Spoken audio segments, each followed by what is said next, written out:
Well, welcome everyone. This is Up Your Rank FPL. We are your hosts. I'm AC. That's Bri bringing you another episode. This time around, Game Week 4 preview.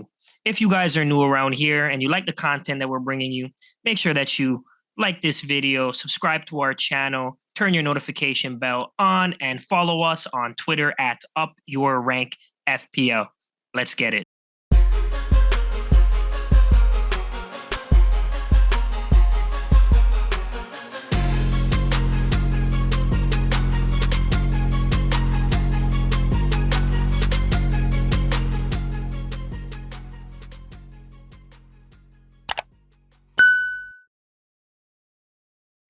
Bri, my guy, another game week. Wagwan, talk to me. How you feeling? Man, I'm feeling good. Another game week 4 could not come quick enough. Cannot wait to get game week 3 behind us and move on from that game week of hell. Especially after that drubbing that, the Blues got. So we need to put that in the past. We need to correct some things. So I'm definitely excited for this game week. A lot of interesting fixtures. Saturday is going to be filled with nothing but football all day. We got a total of 7 games that are going on. I don't know what you got to do on Saturday, but cancel your plans because you're going to be watching some games. Well, I'm definitely going to be catching some football. That is an obvious. My team, for instance, is going to be playing that afternoon game. Afternoon for us, obviously, evening for the folks in Europe. But Liverpool has got to turn that around. We need to get a dub. Now, for whatever reason, I'm having flashbacks, like a dream, like this happened. I don't know why, but as soon as I started saying that Liverpool needs to get a dub, it's like I've been here before. I've said this before, and I'm not liking it. I'm not liking it. So I'm really hoping that we can catch a W against a weaker opponent in Bournemouth. No disrespect to their team, but I think it's fair to say that most people would agree that Liverpool is the stronger side. And if you had to put money on the game, you would bet it on Liverpool. Fair. I don't disagree with that.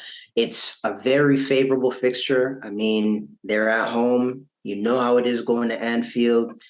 Strong candidate for potential, captaincy for Mo as well. So looking forward to that fixture. Couldn't stress it enough.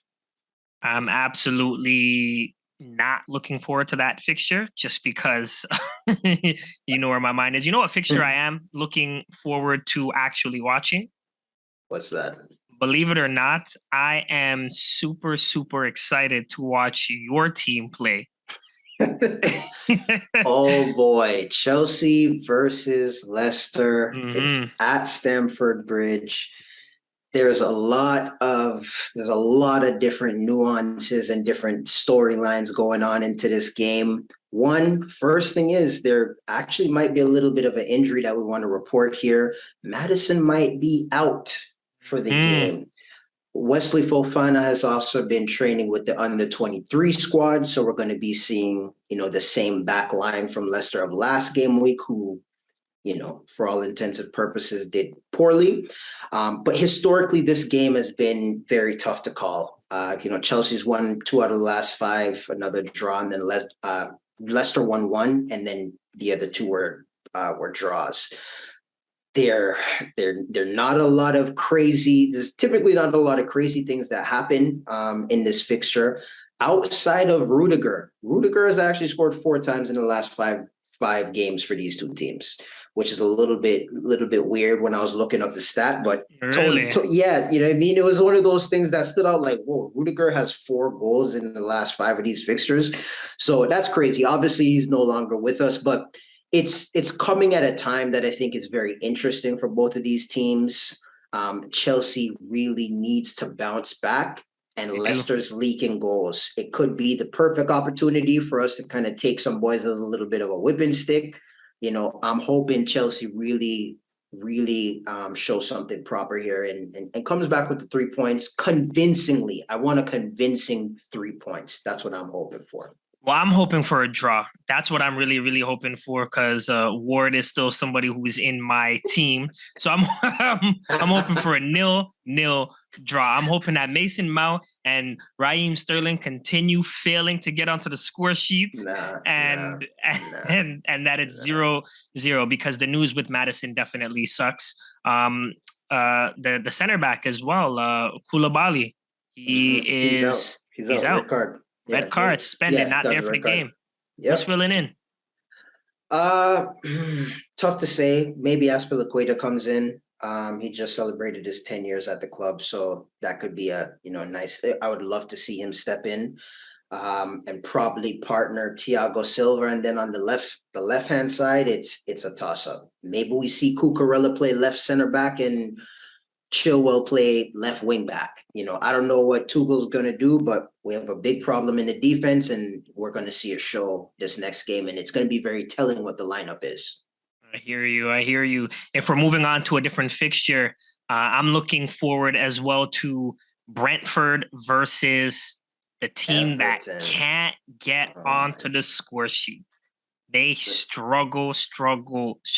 I'm actually backing Brentford's defense this coming game week. I think that it's going to be very, very difficult for Everton to score.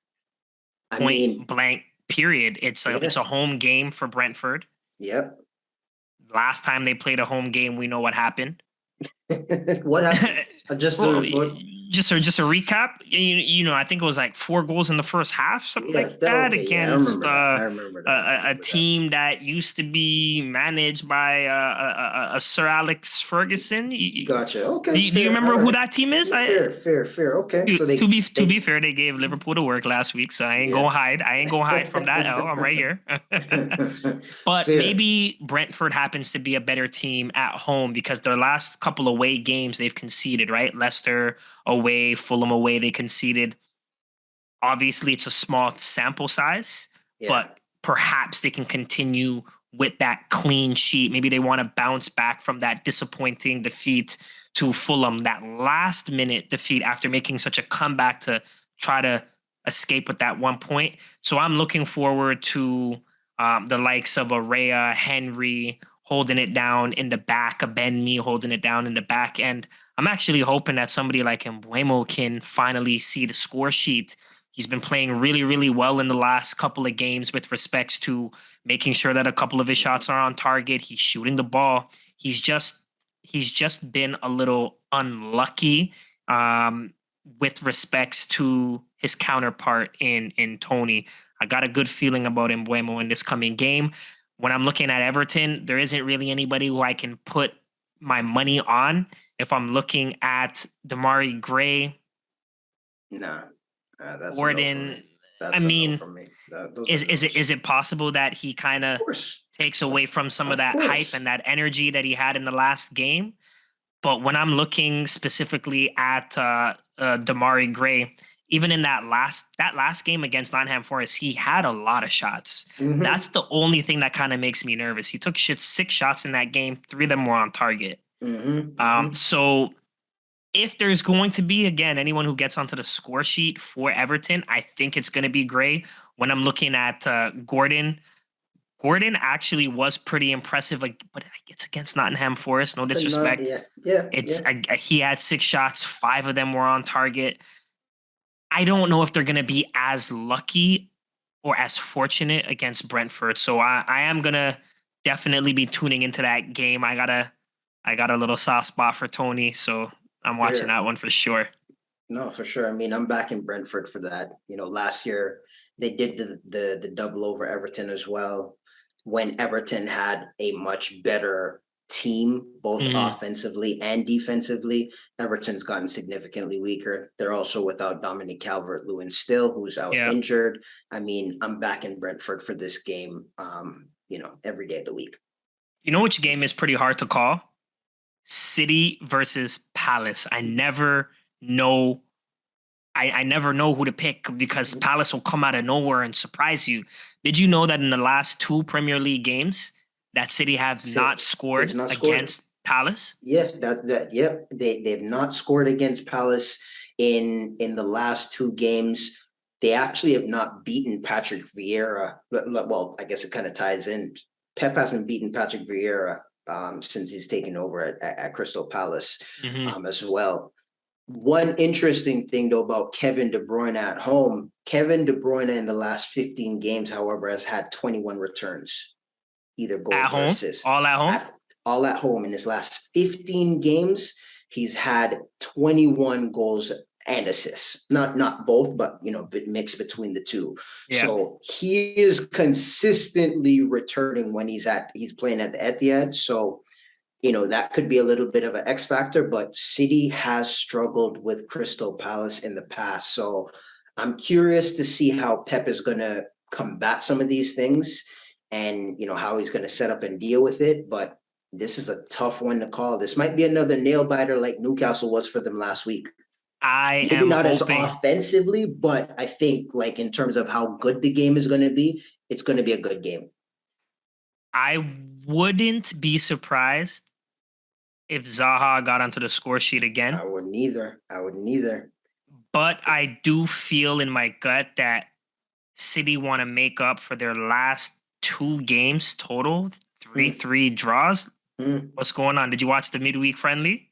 I didn't watch it, but I just watched into the highlights. As a Chelsea fan right now, I'm not so keen on looking at too much Barcelona. But fair. I did just catch the highlights just to see what was going on, get a sense of where the minutes were going. Hey, wouldn't you like to know Mahrez again when he's not in my team is doing the business. Just loving that. But they're leaky though. That's six goals in two games, and I mean, 6 goals. When was the last time that City conceded 6 goals in 2 games? I know it's not the same lineup for both games, but still. it's quality players on the pitch. It doesn't really. Hey, it's a little concerning. If you got the likes of a Walker, if you got a Cancelo on your team, are you nervous walking into a home game against Crystal Palace, knowing that you have not beat them in the last 2 Premier League games? You know what? I'm actually having Cancelo on my team. I'm actually confident. I'm going into this confident of clean sheet. I'm going in confident, and that's the line I'm going to take. I'm going to hold that. I'm confident of City coming out of this with a clean sheet. It might be a 0-0 or 1-0 game, but I'm confident of a clean sheet. I'm confident that I might have to change my back line to 3 starting defenders because everybody out here is leaking on all teams. So fair. All right. Well, I mean, looking at this next fixture, I know we want to talk about this team as well. United, Southampton. United is coming off of a big, massive win against Liverpool. Are they going to continue to just keep that mojo going? Historically, again, this is a game United tends to not really lose. They're typically either winning or drawing this game. You might remember from a couple of seasons back, they actually put the 9-0 on Southampton as well. So Southampton. Man, you gave Southampton a 9-0. Yeah, 9-0. I think it was 2 seasons ago. I thought that was Leicester who did that. Leicester also did that to them. Southampton. Listen, man. Southampton is could be a little bit of a beating stick sometimes. But yeah, they got a 9-0 a few years back. So United typically they tend to not lose this game. So I'm curious to see how they're going to set up, especially, with their new signing coming in. I expect Casemiro to get some minutes. He's been training all week.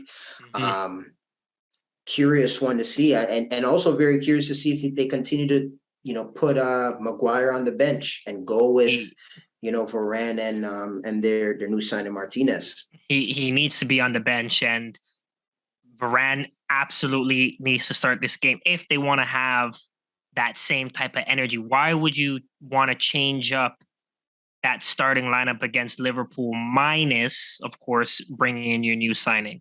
Yeah. That should really be Casemiro should be the only one coming in.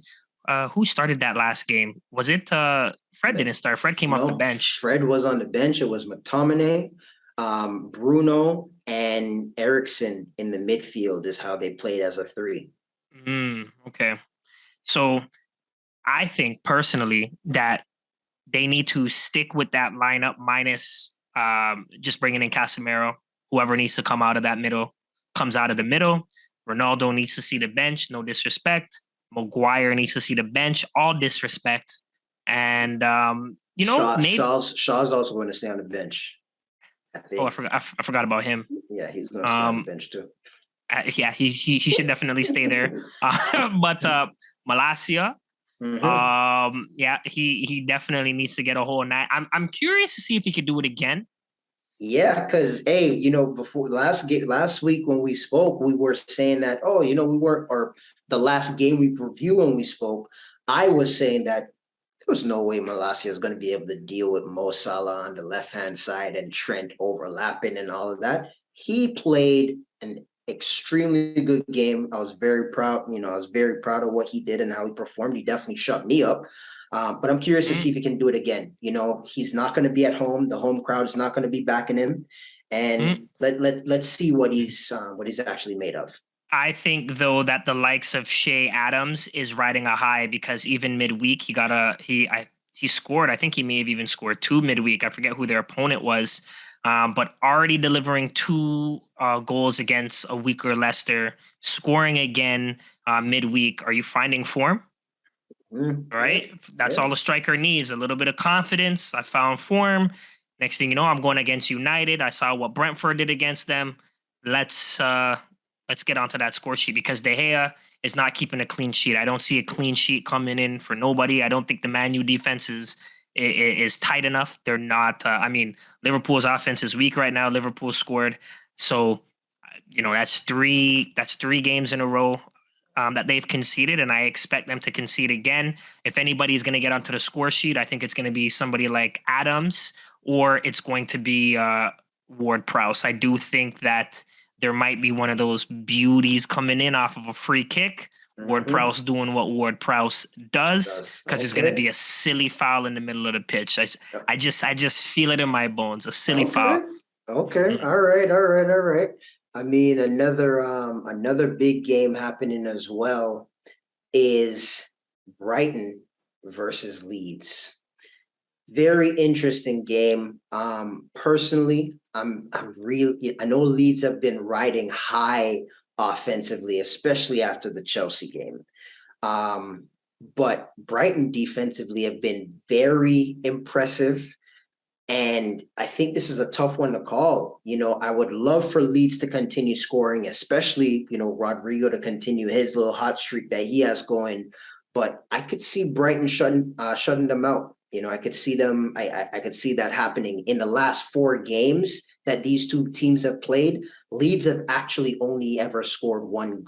They actually only scored 1 goal against them in the last 4 games. So it's typically a low scoring affair. Brighton doesn't score a ton of goals historically, but a Brighton clean sheet could be potentially on here. What do you think about this game coming up? My money is 100% on Brighton. Brighton defensively, I guess not only I'm pretty sure they're playing at home. Let me double check. They are playing at home. Yep. I'm looking at what they did against Newcastle at home. Offensively, it may not entirely be there for them. I don't think the like of Gross and Trossard. I'm not 100% sure if they're going to get it going like in the last game. But Trossard took a lot of shots against a weaker West Ham defense. And Leeds, they're definitely leaky. They're not the type of team to generally keep clean sheets, which was surprising that they were able to do it against Chelsea. I personally feel as though it's going to be either 1 or 2-0 for Brighton, and I'm probably leaning a little bit more towards 1. I think they're going to be a little cautious, given the fact of what Leeds were just able to do to Chelsea. But defensively, they're going to keep it very tight. I don't see Sanchez letting a goal past him in this particular game, and my money is going to be on Brighton. I think Leeds will lose the game. they'll be very fortunate to walk away with a point. That's my personal opinion. No disrespect to the likes of Leeds. I'm just putting the utmost respect on Brighton to start this campaign again because they're starting hot just like they did last year. Yep. Okay. I like that. What about that Arsenal Fulham game? Arsenal Fulham, is it going to be Arsenal just continuing their hot streak? Personally, if I want to give you just what I think Arsenal is flying high. I think they're the most prepared team in the league right now. Just to start the season, I think they're firing on all cylinders. I'm expecting nothing less than 3 points for Arsenal coming out of this game. They're playing at home. Yes, Fulham might get onto the score sheet, but I'm expecting Arsenal to deal with this. I'm expecting them to come away with 3 points here. London Derby, that's where I'm going. That's where I'm putting my money at. Yeah, my money is definitely going to be on Arsenal. If they keep a clean sheet, great. If they don't keep a clean sheet, great. I think they're just going to be in a situation where they're going to outscore their opponents. Yeah. I think that Leno's return. Well, it's not really a return. Is he away? It's Arsenal away. I don't think Leno's return is going to be anything special. Going back and playing at Arsenal. And I do see the likes of a Gabriel, a Martinelli continuing their hot streak. And the ball is going to flow up on that left side of the pitch with including Zinchenko. And Fulham's defense isn't going to be enough. Do I see the likes of Mitrovic continuing to dominate in the air? Absolutely. Sure, he's going to do his thing. But 1 or 2 goals, Arsenal's probably going to come and hit you with 4. All right. We're on the same page there. That's exactly how I'm looking at viewing that particular fixture. There is one fixture on here that honestly I'm not too keen to really touch on, and that is Aston Villa versus West Ham. Why? So 2 teams who I think are underperforming immensely. I believe it's going to be a game that's going to be very crucial for both managers because they're underperforming immensely. But I don't know if there's going to be a lot of change that's going to happen. What are your thoughts on the fixture? Who do you see coming out on top? I don't see anyone coming out on top. I see it being a 1-1 draw. I think that West Ham are just poor defensively. Luka Dean ended up scoring midweek. But that goal was terrible. That goal was terrible. Why are you disrespecting the man? That goal, not from Luka Dean's standpoint. You know what the goalkeeper reminded me of? You know when you're playing FIFA and you hold down the triangle or the Y button for too long and he comes out and then you realize it's not going to get you back it up? Like, that's what that goal reminded me. That was a terrible goal. I couldn't believe that's how he scored. I mean, good for him to get on the board, but that wasn't a good goal. He needs his confidence there, but I think that the likes of a Watkins is going to get on the score sheet against a poor West Ham defense. But I think that Aston Villa's defense is also poor, and it's probably going to be something like an own goal. Like I don't even think that West Ham will score their own. I think it's going to be an own goal. I think the game is going to end 1-1. Both teams are going to walk away with a point. It's not going to be an exciting watch, and if it is, I'll be very surprised. But there really isn't anybody in form on either team outside of Ollie Watkins.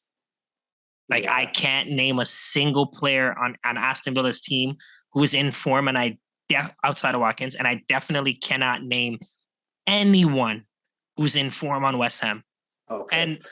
And Martinez, the fact that he saved the penalty against Crystal, like that's what he does. He's really good at saving penalties. He's a good pen stopper. I mean, does that make you informed because you're able to save a penalty? For me, it doesn't. But hey, I don't think that gets penalties every single game. He's not keeping clean sheets, so yeah, I think it's going to be a tough game for the likes for both teams. I think it's going to be a tough game because they're both going to want it. They both need to get out of the slump that they're in. but both teams are just going to walk away with a point. Yep, I agree with that. For those same reasons that you just outlined is exactly why I'm really looking forward to just catching the highlights of that game. I don't particularly think it's going to be a good watch just based on how poorly both teams are playing right now. I will say one thing though. Didn't Bailey get on the score sheet midweek? I have zero interest in what Bailey is doing right now. I'm just saying. I'm pretty sure he got onto the score sheet midweek. He did, and he got his assist last week. But Steven Gerrard, as a coach, doesn't necessarily know what his best lineup is, so it also wouldn't surprise me to see Bailey back on the bench again. If Bailey is back on the bench, absolutely, I'm gonna join what you're saying and start questioning what this manager is doing because it's not making sense. Yeah, it's not. Hey man, it is what it is. It is what it is. What other fixtures do we have to touch on? Spurs. I don't think we touched on Spurs at all. Let's see who Spurs are facing this week. They're playing Nottingham Forest away. They're going away to Nottingham Forest. That's a battery thing. So it could be, is this the game where we finally see, Heung-min Son get his season started and get things going? He's had a very slow start. So this is kind of the perfect opponent for them to do that. Because it's a home game, hopefully Nottingham Forest gets on the front foot and, Tottenham can play that counter-attacking football that they love so much. I'm hoping Spurs really make a good game of this, but I wouldn't be mad with a clean sheet from Nottingham Forest as well, just with Williams on my team. Hold on. You're saying a 0-0 draw? I wouldn't be mad with that. I wouldn't be mad with that. But realistically, I just don't think there's any way that Spurs don't score. This is probably going to end up being a 2 or 3-0 game. I actually don't see Spurs scoring more than a goal personally. Wow. And I do see Nottingham Forest threatening Hugo Lloris. I'm not saying they're necessarily going to score a goal, but I also wouldn't be 100% surprised if the Spurs were to concede. Okay. And I just feel like when you're a team that is kind of getting dummied, you're just gonna do whatever you need to do and try to find that consolation goal. Like you're probably gonna lose, but hey, let's see if we can get on a score sheet because we can't act as though they're not firing. I mean, Nico Williams alone, he's taken 7 shots in 2 games. Now, in terms of, I think it's only been 2 or 3 on target, but he's shooting the ball. Yeah. They're going to test Lloris. I don't think that Tottenham's defense is that outstanding, personally. Now, obviously, I don't think a lot of defenses are that outstanding to start the campaign outside of Brighton. And I think that's really, really fun if you like attacking football. I don't really like clean sheets. I like when teams get scored on personally. I like to see the ball go in the back of the net. But that's just it's a personal gut feeling. There isn't anything in particular that makes me feel this way. I know Nottingham Forest, what is it, 19 signings this season? Yeah.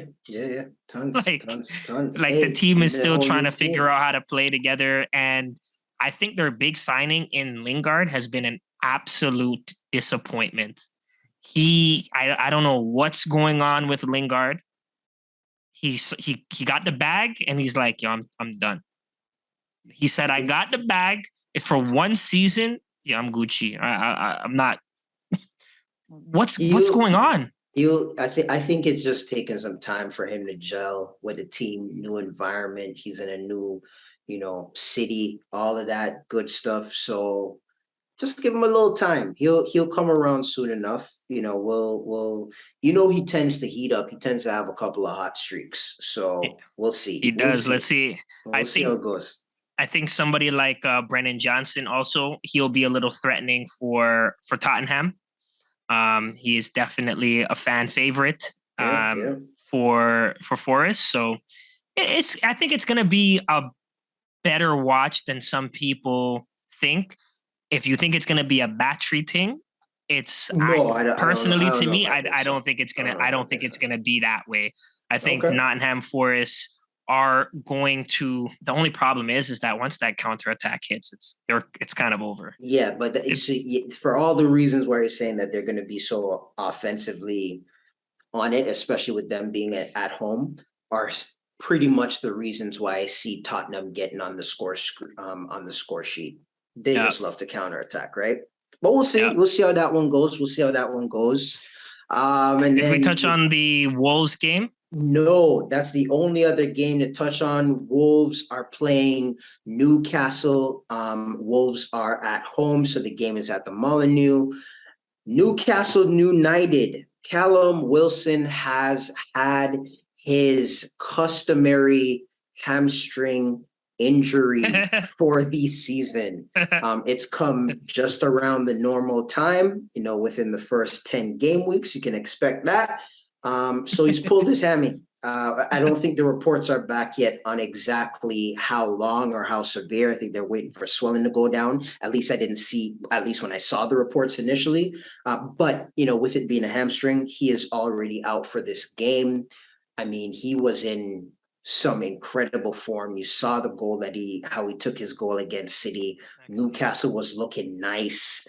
And now they've had to pivot on things. They bought in a new striker, Alexander Isak, a hot prospect. I mean, I don't know how, some other teams haven't considered him, based on how their offense is flowing, and I'm looking at my own team. But that's neither here, that's neither here nor there. But yeah, new striker coming in. They're gonna have to change things up a little bit. How do we see this one going? I think Newcastle versus Wolves. I think it's gonna be a little hard for Newcastle to find the back of the net without Callum Wilson. I do think that there are going to be some opportunities. I think ASM is going to do what ASM does: dribble, dribble, dribble, dribble, dribble, dribble, dribble. But I don't know who's going to find on the end of some of these balls if they're delivered well. I don't believe in Almiron. I think Wolves are still a decent defensive team. If you look in the last 5 fixtures, there's not usually a lot of goals between these two teams.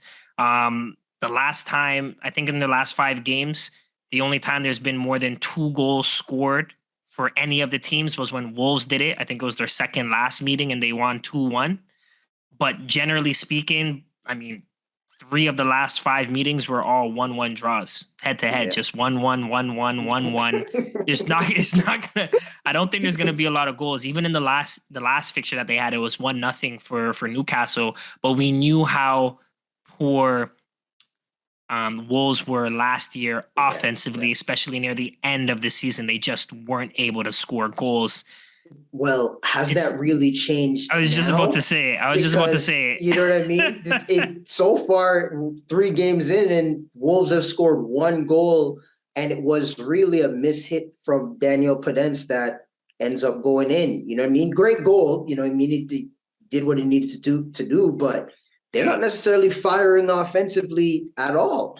Yeah, I agree. If there's going to be a winner, my money is on Newcastle. I just wouldn't be surprised if it's a 0-0 draw. Yeah. Yep. That's exactly where I have it. I have it as a 0-0.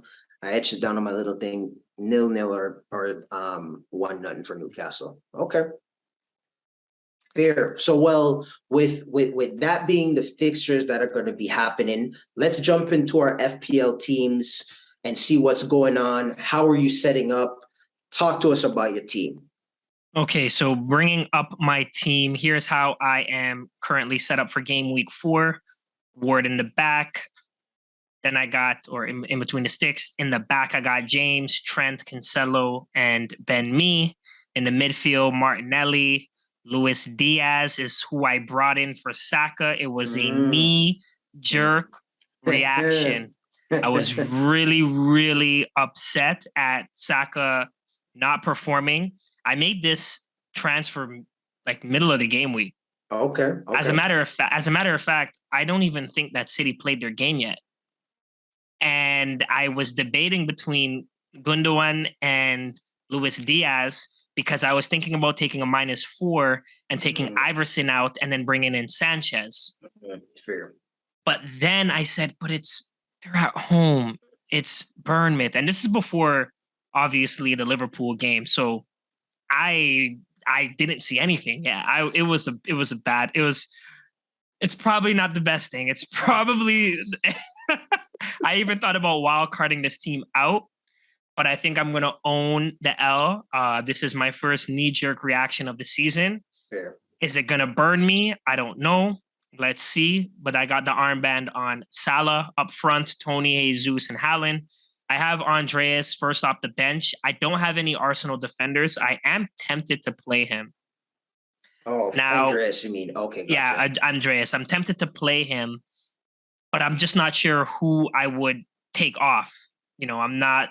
I feel as though my team is set up fairly well. I'm even tempted to play Bailey. It's against West Ham. Fair, West Ham is poor. So I don't dislike my team enough to wild card this team. It just doesn't make sense. And I don't want to take a hit. It's been a couple of years since I've gone 4 game weeks without taking a hit early on. So I am a little happy about that, but I'm about to lose a lot of value in some players. Bailey's about to drop. Iverson's going to drop. I don't know who else on my team may drop. I think it's just between those two, but Bailey already dropped once. Having a 3.9 goalkeeper really sucks. It's pretty shitty. But what can you do? I'm not going to do another knee-jerk reaction. I'm going to hug that mistake I made with Diaz. But here's the problem. I'm already looking at game week 5, and it's not like I can go Luis Diaz to Gundogan and then upgrade Iverson to Sanchez because Gundogan went up in price. Iverson's going to go down in price. Gotcha.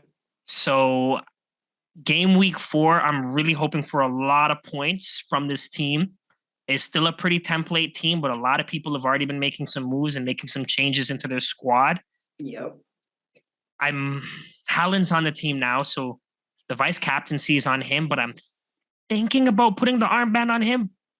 It's just too tempting not to put the armband on Salah. So I'm pretty sure, I'm like 98% sure that I will not make a single change to this team. And this is how I'm going to walk into game week 4. Okay, I like it. On the Saka to Diaz transfer, I get it. Arsenal was free flowing, but all of the attack was coming from the left hand side, like you mentioned. Right. So I could see that. Hopefully it turns around. Hopefully Diaz continues to tick and he got on the score sheet a couple of games back, right? And he's still looking threatening. So we'll see how it goes for him. I like that move. Team looks set up to bring home some big points for sure. I think we said that last week. If I want to go differential captaincy, I would be thinking about putting the armband on Tony. That would be my differential captaincy. Trent, if Liverpool were keeping clean sheets, I consider Trent, but Trent's not going to be considered as a captain for at least, I got to see 4 clean sheets in a row before I consider putting the armband on a Liverpool defender. Okay, fair. All right, fair. I like it. Team looks good. All right, so what's your team look like? Okay, so this is how the team is set up going into this game week. Just off the bat, I will let you know that I have made quite a number of changes. I've actually done a little bit of a mini wild card to this team. We have taken a number of players out, kicked them to the curb, and continuing to move on in the right direction to hopefully turn this team around as we got a massive red arrow last game week. So starting maybe with the most expensive decision is we've removed Mahrez. We've taken Mahrez out of the team. He had to be the first to go, and we've brought in the informed Rodrigo. He has a game against Brighton, and I get that. And I don't necessarily actually see Leeds getting on the score sheet for this game. However, his fixtures following that are very favorable. He has a sea of green air. He has a sea of, nothing but green fixtures for the next 4 or 5 games after that game against Brighton. So I'm looking forward. I'm just hoping he can continue to tick over. He's the talisman for Leeds right now, hoping that this form just continues. We've also taken out Planche and brought in Tony, the informed Tony. I mean, he's been looking great. I think a couple of weeks back when we initially brought him up, before you'd even brought him into your team, we were talking about, how he was looking. He's just continued. I'm happy to bring him in the squad. It was a toss-up between him and Mitrovic, I will not lie.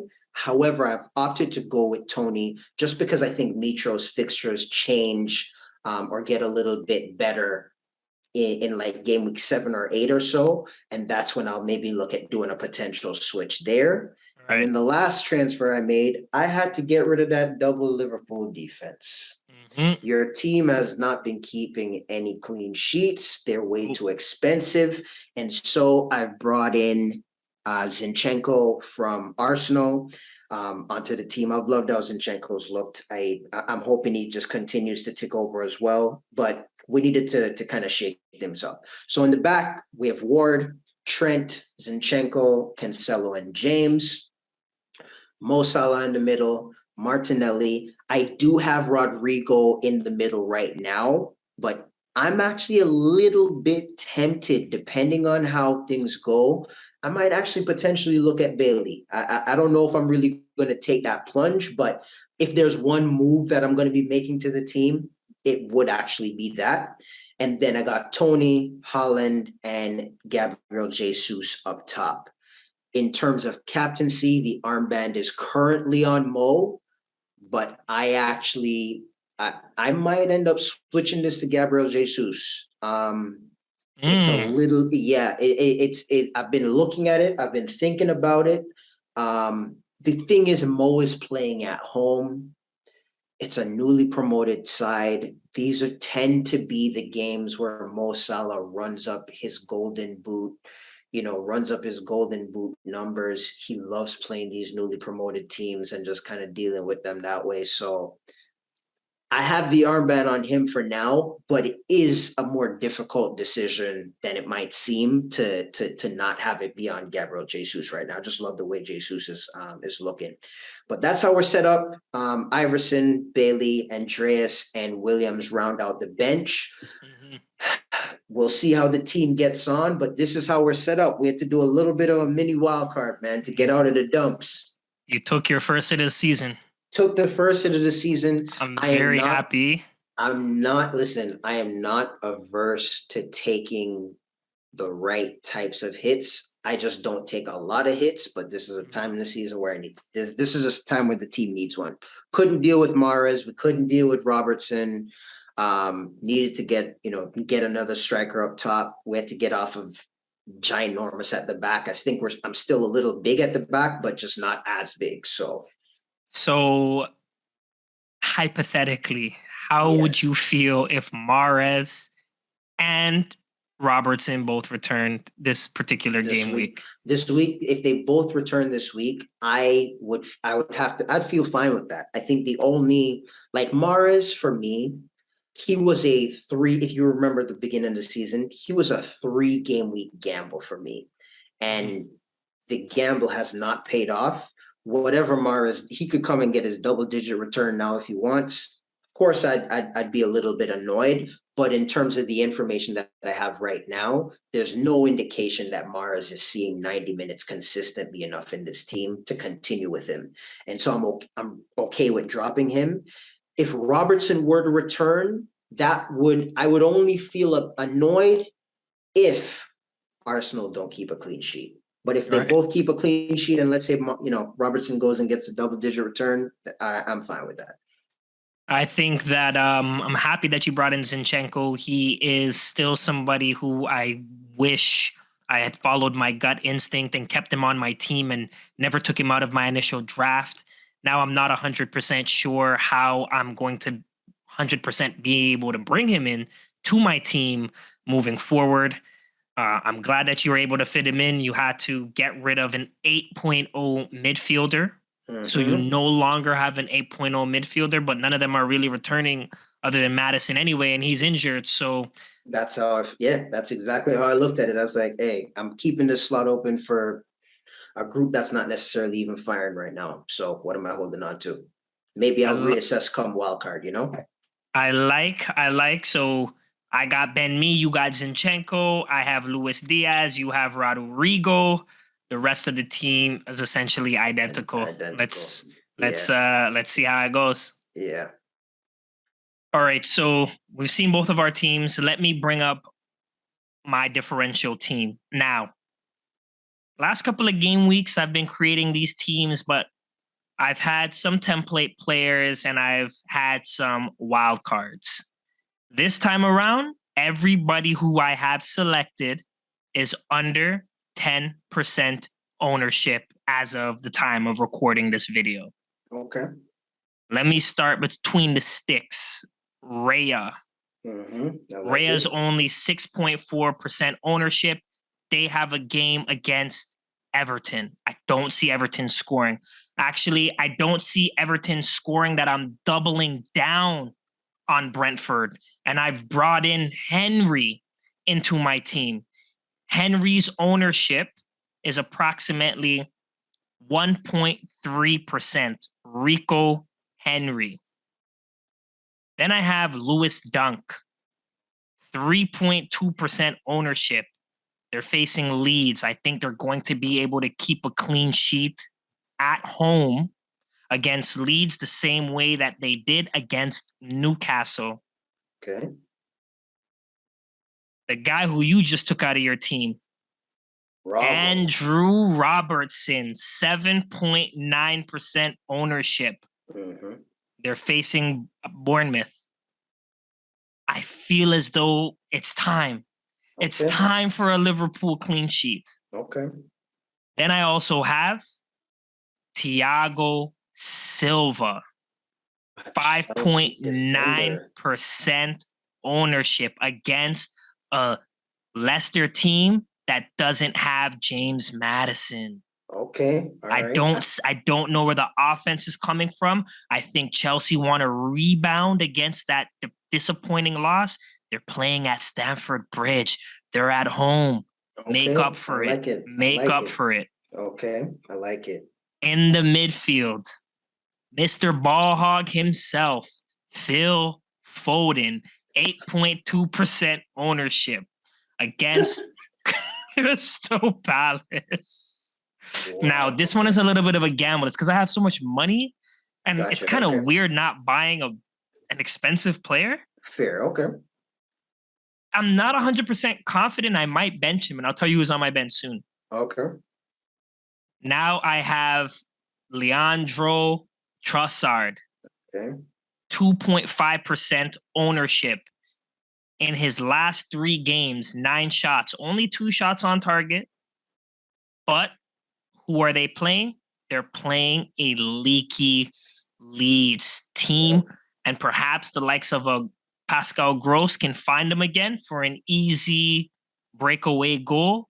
That's what I'm hoping for. 6.5 mil. There's some quality. It's a bit of recency bias, but again, I gotta aim for that under 10% ownership. Speaking of which, I have Ilkay Gundogan, 4.3% ownership. Okay. He was outstanding against Newcastle, in my opinion. Okay. He got a full 90 minutes. I don't like the Pep roulette. The fact that I even have 2 midfielders from City, it's not normal.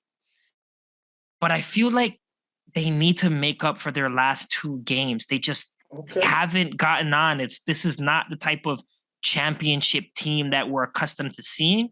Dropping points. I mean, it was just the Barcelona game didn't matter. But I just feel as though they're not going to want to drop points again. They're going to go for the jugular. That's how I'm feeling. All right. And I have somebody who I would not normally have on my team, but at 5.2% ownership, Marcus Rashford. Perhaps Manchester United could find the form that they've been looking for, and let's hope that they don't change the lineup too much. Rashford was very attacking against Liverpool. If he was that attacking against Liverpool, imagine what he's going to do against Southampton. Okay. All right. That's what I'm hoping. That's what I'm hoping for. Up front, Bobby Firmino. 1.3% ownership. Wow. Okay. You're laughing at team. All right. I know. For the same reasons that I have selected a couple other players, I just feel as though I'm playing the fixture here. It's against Bournemouth, and that's what I'm playing.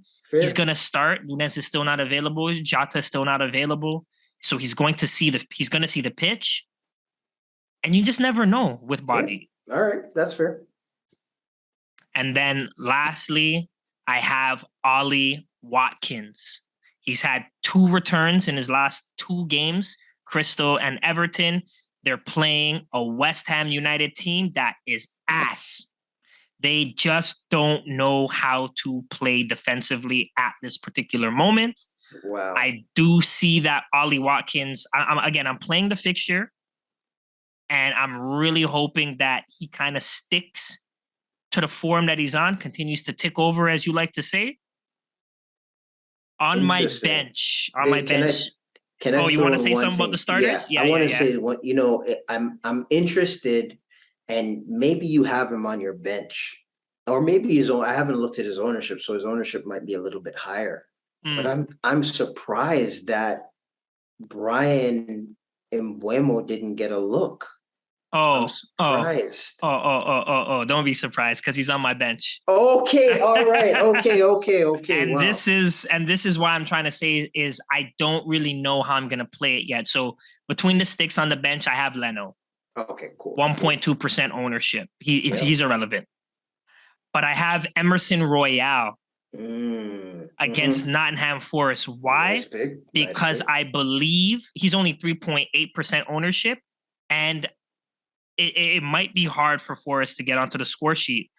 If I bring him in, I might swap him for the likes of a Trossard and play 5 in the back. Okay. But as of right now, he's first off the bench. Okay. But I have Mbeumo at 3.2% ownership, playing against Everton. And if I put him in, this is tough because I might put him in for Rashford or Firmino. I don't know. I don't know. Okay. And last on my bench, one of the most expensive players, Mason Mount. Wow. At 6.4% ownership. Leave him playing against Leicester. Last on my bench. This one troubles me because I feel as though I can swap out any of these bench players for almost any of these starters. You really can. And this is not an expensive team. As of the time of recording this video, it's leaving, mind you, it's leaving over 7 mil in the bank at the time of recording this video. Wow. So it's tough. If I decide to change the starting lineup, I'll post it on Twitter, who I've swapped in on the differential team. But I'm super tempted to put Royale in the game and play 5 at the back. I'm just so afraid because clean sheets are so hard to come by right now. And I don't want to see another binary 0-1-1-0-0 kind of thing. You don't want to be in the Matrix? You don't want to be in the Matrix in the back? Not at all. But that's my differential team, all under 10% ownership. How do you feel overall about it? No, I love this team. I think there are a couple of interesting picks in there that honestly I didn't think would have been at under 10%. I'm surprised Ollie Watkins is there. Foden, Gundogan, Robbo. I'm surprised that players like that are under 10%. Even Raya, especially how hot he was as a goalkeeper kind of going into the season. So that's interesting. I think the team looks good. Man, for me, Bobby's definitely touching the bench. I don't see him doing anything, but that's just me. That's just me having no faith in Bobby right now. I think he's just Liverpool bias on. Liverpool bias, bias on my end. It is what it is. But no, I like the team. I think it looks good. Hopefully, this team does not outscore our own teams. We need to have a week where we finish above them. But let's see how they do. Let's see how they do. But I appreciate you going through and walking us through that. Overall, I think it's been a solid game week review. We're looking forward to the game week, and I think we've covered everything, so we can wrap things up. Again, if you guys are new here, please be sure to like and subscribe to the channel. Turn your notification bells on. Want to thank you for watching. Please continue to share the video. You can also follow us on Twitter at UpYourRankFPL. That's where you're also going to see some of the changes that we make to the squads. Anything that we do last minute, the differential squad that AC just mentioned is also going to be there as well for any changes. So just be sure to follow us. Tune in next time. We can't wait to have you again. Take care and have a great day.